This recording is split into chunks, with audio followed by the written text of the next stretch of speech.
Deputy Speaker, if you're looking for good news, this annual report is not the place where you will find it. If you're looking for good news about the alleviation of traffic congestion in this province, you will also not find it in this annual report. And if you're looking for good news about how public transport will be expanded and improved in this province, you will also not find it in this annual report. Despite the former MEC's best attempts at improving the department's performance, unfortunately the same old problems do persist.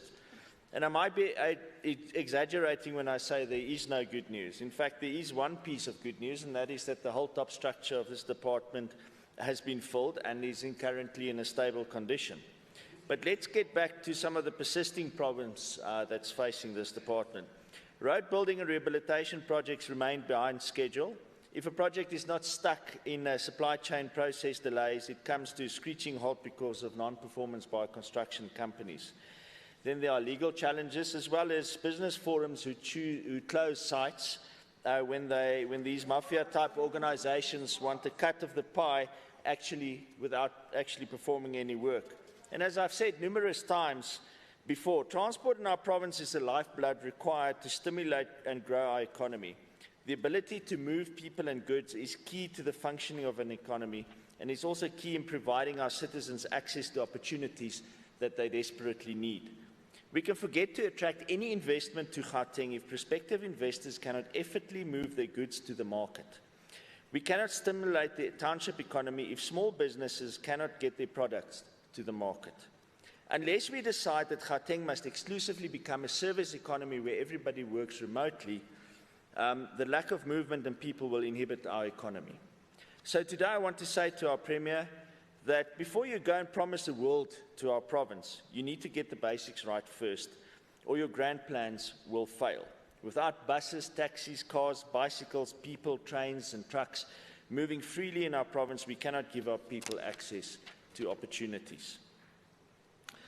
Deputy Speaker, we need a Gauteng Roads and Transport Department to work and work well.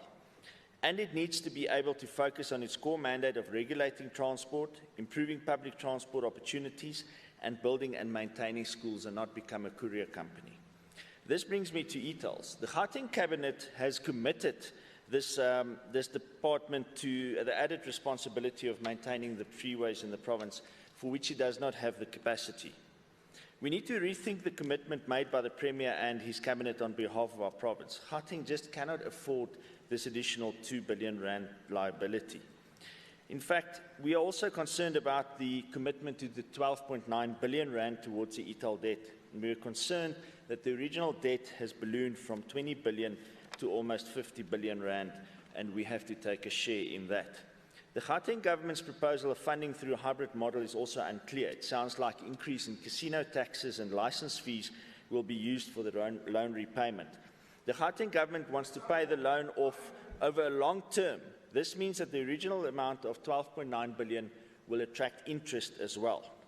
Deputy Speaker, we need a commitment in terms of political will and resources to a plan that will ensure that roads and transport infrastructure in this province contributes towards economic growth by moving people and goods effortlessly and economically through our province, within the framework of a consolidated and properly thought out urban planning model.